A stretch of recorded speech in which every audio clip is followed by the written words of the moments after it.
Hi everyone, I'm Megan. I'm going to tell you the story of the compassion team that for a while was called For a Love of Childs. It's now called Neighbors Investing in Childs Elementary.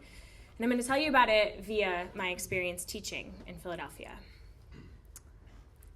Ubuntu, I said to 33 seventh graders staring back at me. With all the idealism in the world and my 21-year-old self, I said it again. Ubuntu! Some of my students snickered and most of them just looked at me blankly. I said, this, I told my class, is a South African Zulu word that means I am because we are. We'll use it this year as a call and response when I need to bring us back together as a community. So I told them, let's practice. And so I really excitedly said, I am. And then a few of them, whether they were just, trying to be teachers' pets or being bold, said, because we are. So eventually we tried it a few more times and I got the whole class to participate. My time teaching isn't really the point of this story, so you have to fast forward past 2 very tumultuous years of teaching for me that ultimately taught me a lot. The school I taught at, Frederick Douglass, up at 22nd and Norris in North Philly, was bid off to a charter school after my second year teaching there. And I was burned out and daunted by all of that uncertainty, and so I promptly looked for a new job. I ended up working for a nonprofit, and I traveled all over the city to all these school district of Philadelphia neighborhood elementary schools. And I'd enter them, and time again, I was really confounded and encouraged at the same time because there were these little gems of neighborhood elementary schools scattered all over the city. And not just in Mount Airy, and not just in Northeast Philly, and not just in bougie South Philly, like in Kensington and in Southwest Philly. And I was confused because that reality had been hidden from me. The reality that there actually was joy and good things happening in Philadelphia schools had been hidden from me. I only had my experience at Frederick Douglass, which was mixed to say the best, and so I believed that prevailing bleak narrative. I believed that the schools are led poorly, that the hallways and classrooms are always chaotic, and that student achievement is abysmal. But then I was learning that that wasn't the whole picture. And I thought, why isn't anyone talking about the good stuff? And so I regress on this a little bit, but I think it's because we're scared.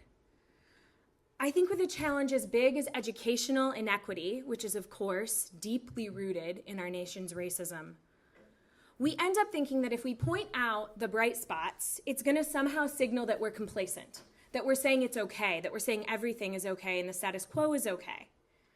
So then we drive so hard towards either condemning the system or trying to fix it that we forget to come alongside and lift up what is working and the teachers who are infusing joy and learning into their classrooms.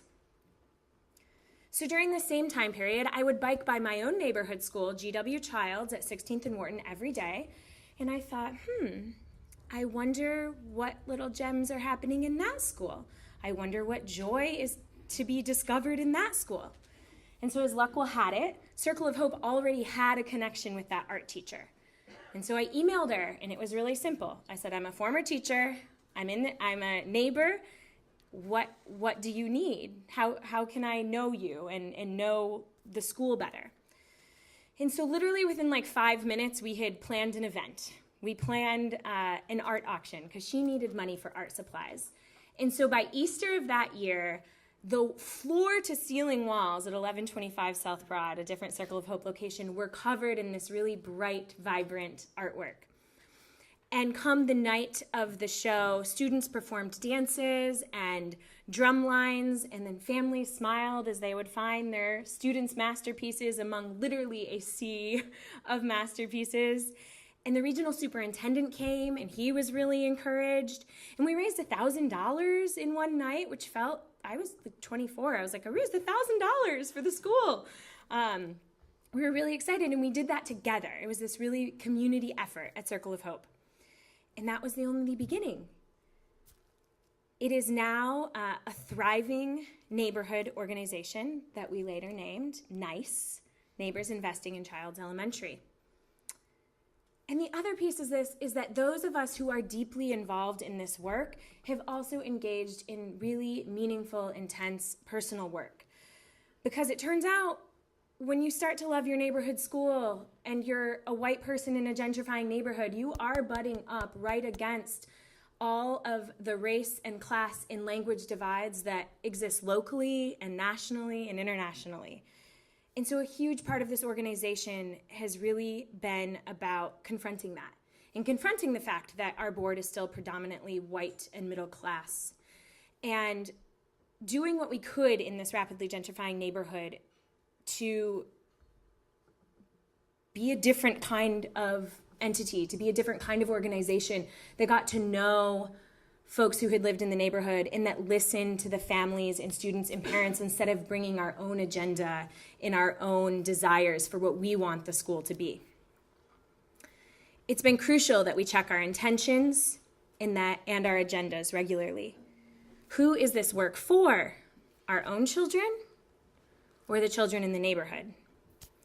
We always land on the latter, though we recognize the former as a huge secondary driver, those of us who want to send our children to the school, and that's an important recognition. Building trust has been at the heart of this work, and we cannot grow lazy in that pursuit. And I'm happy to say that we haven't. Since 2012, NICE has secured $250,000 for that school. These funds have supported library, auditorium, and bathroom renovations, gardening projects in the schoolyard, literacy tutors, mini grants for teachers, among many other things. And now we're 2 years into Project Recess, which is a multi-million-dollar fundraising effort to make creative and fun play places on the roof of the school and in the schoolyard. Our work has been featured in dozens of news articles, and our advocacy has helped citywide initiatives like the cigarette tax fund the schools and Philly Pre-K. And these are really great reasons to keep up our work. Some of our self-interest is still tied in there. My son will hopefully go to the school in 2 years. But if I'm being honest, I don't think that's why we keep doing it. I don't think it's our success. Why do we continue to invest neighbors in child's elementary? Ubuntu. It's our shared humanity. It's what I started with my first day teaching, and it rings true in this work too. I am because we are. Thank you.